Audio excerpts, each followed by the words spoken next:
Shalom Aleichem, on est dans Yalkut Yosef, dans Siman Taf Kuf Nun Aleph. Din Achilat Basar Mirosh Chodesh Av.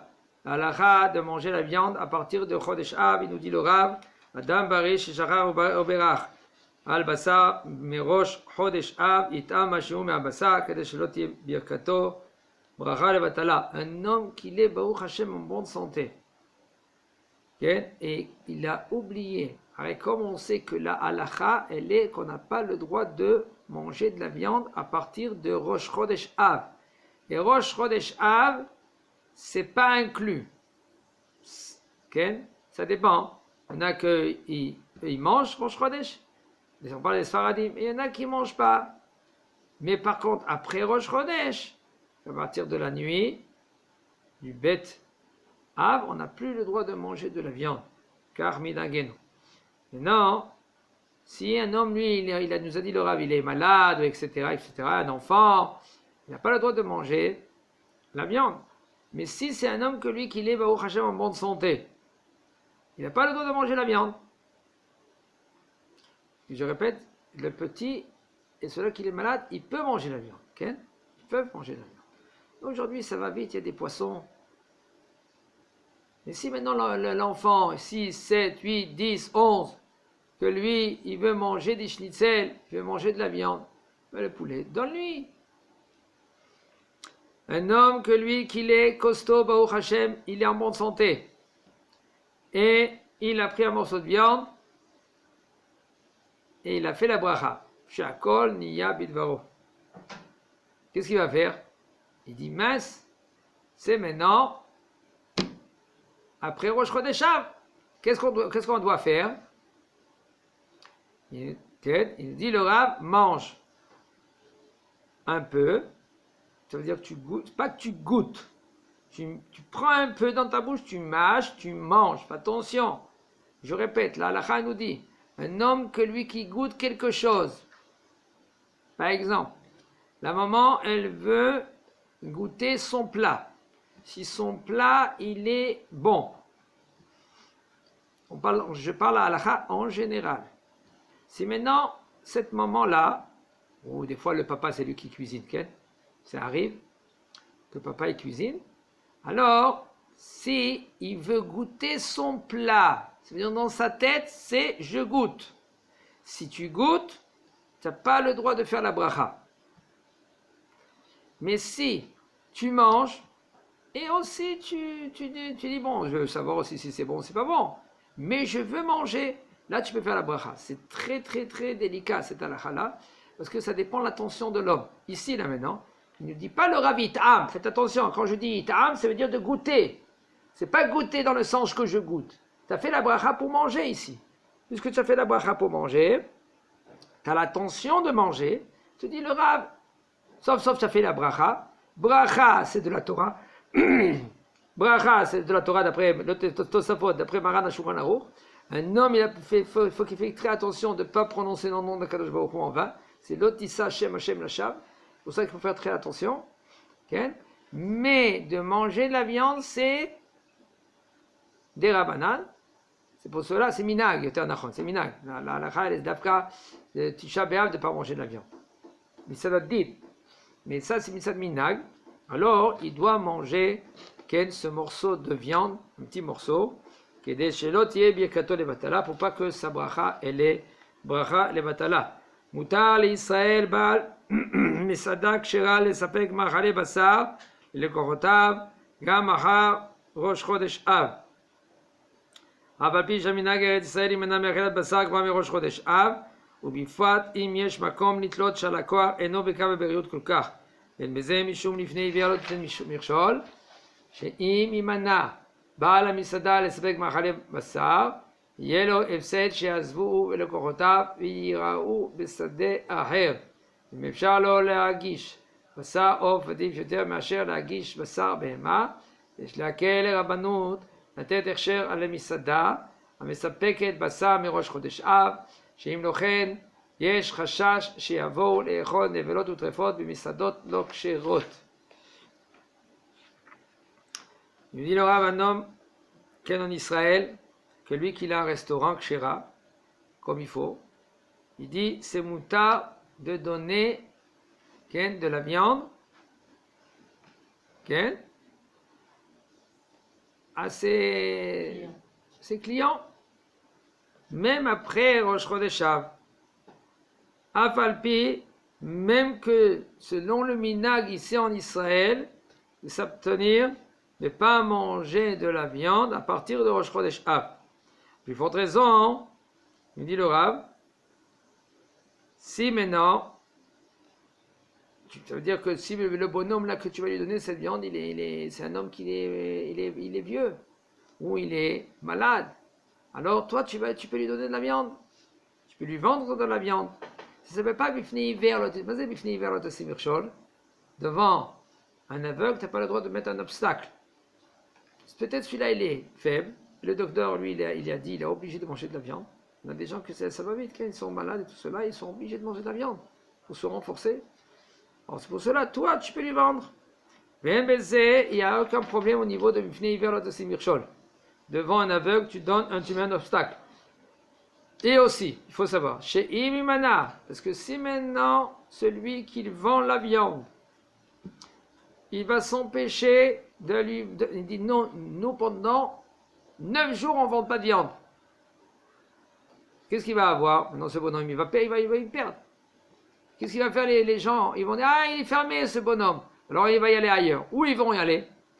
Peut-être ils vont y aller dans des magasins, que ces magasins, la Hashgacha, elle n'est pas 100%. Combien de problèmes il y a eu? Chez Mishmor, il y a eu des Itlis. Itlis, c'est des vendeurs des boucheries, que là-bas ils ont vendu Tréfa. En Israël, comme de partout dans le monde entier. Chez Mishmor, ils ont attrapé 2 tonnes de viande pas cachée. Un container, on dit en français, c'est un container plein de viande de Gaza.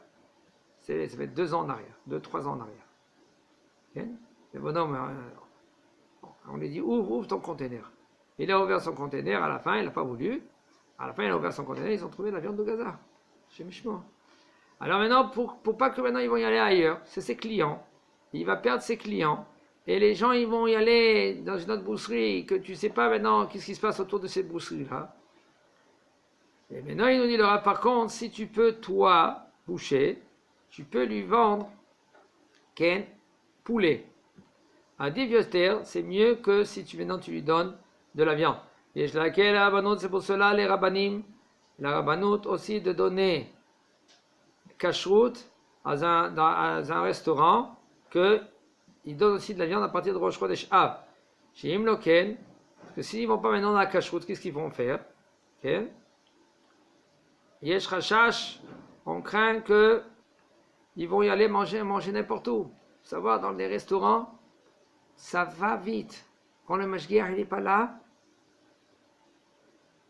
s'il ne vient pas le matin recevoir la marchandise, Hashem Yerachem, ça va dans tous les sens. Mamash.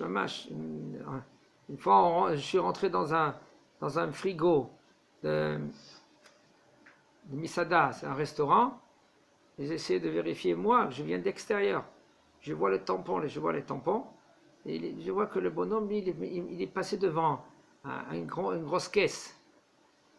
C'était des parguillottes, et il a fait comme ça, il a touché sa marchandise, il a dit, toi, ça c'est... Il est parti ailleurs. J'ai compris, qu'est-ce que je vais faire? Qu'est-ce qu'on va faire? Il faut savoir, c'est Birchol. S'il n'y a pas le mashguer, il n'est pas à la base. Tous les jours, le matin jusqu'au soir, il y a un problème. Chez Mishmo, Yesh le'atir lishrot behema beyamim ele, on doit permettre de faire la shrita des vaches, même ces jours-là,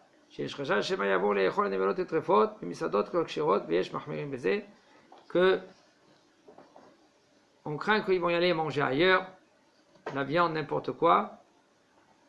Et il y en a qui sont mechmirim, ça veut dire pendant ces 9 jours-là, la mashrita, elle ne marche pas. יש נוהגים שלא לשתות יין בשבוע שחל בו תשעה באב, ויש מוסיפים מיום ראש חודש אב עד התענית, מכל מקום מותר לשתות יין של הבדלה במוצאי שבת. Il y en a qui ont le minhag de ne pas boire du vin pendant cette semaine-là, la semaine de Tisha B'Av. Par exemple, si Tisha B'Av c'est mercredi, alors à partir de Motsei Shabbat, il ne prend plus du vin jusqu'à mercredi.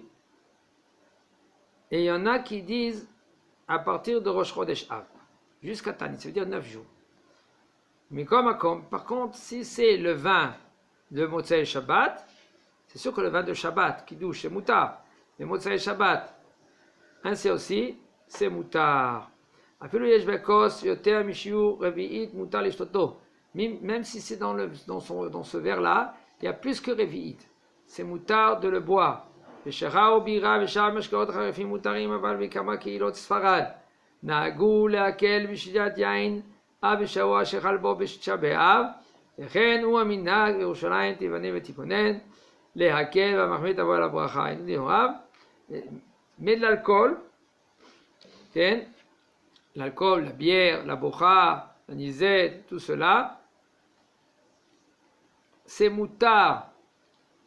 Mais il y a combien de keilot séfarades que eux, ils prennent pas. Tafour, le Rabbi dit que oui, ils prennent la boucha et tout cela, tous les alcools. Et ça, c'est aussi minag Yerushalayim. Et celui-là qui veut être mahmir, tavo à la bracha, minag kasher, shelo lechol basar, velo lishtot yain, belel asiri be'av, beyom asiri be'av, mipnei shebetisha be'av, le'terev etzitu, et היכל, אש בהיכל, והיה נישא ועולה עד שקיעת הרמה ביום עשירי. בבגדד נהגו להקל ולאכילת בשר במוצאי תשעה באב, במקום מקום, נכון להחמיר גם להם, לאחר שזכו לעלות לארץ. כן, il dit le Rav, le minhag, qu'il est kasher de ne pas manger de la viande, et ni de boire du vin la nuit de 10 Av, et aussi le jour de 10 Av. Pourquoi il nous dit le Rav? Parce que il faut savoir que le 9 Av, la fin de la journée, chez Mishmor, les Goïm, ils ont brûlé le Beth Amikdash dans le Echal. Et le Echal, il commençait à brûler jusqu'à la Shkia du 10. Ça veut dire la fin du 9 et 10. Et Bagdad, le minhag, il est de manger Motsei Shabbat, Motsei Tisha B'Av, excusez-moi, de la viande. Mais par contre, c'est conseillé qu'ils sont être mahmir aussi, puisque maintenant ils sont venus en Eretz Israël. Si tu es venu en Eretz Israël, eh ben, tu dois être mahmir. Selon les chumot de Eretz Israël, tu dois être mekel si tu peux, selon les coulot de Eretz Israël. Bezrat Hashem HaKadosh Baruch Hu, Yivnei Bet HaMikdash B'mira B'Yameinu Amen.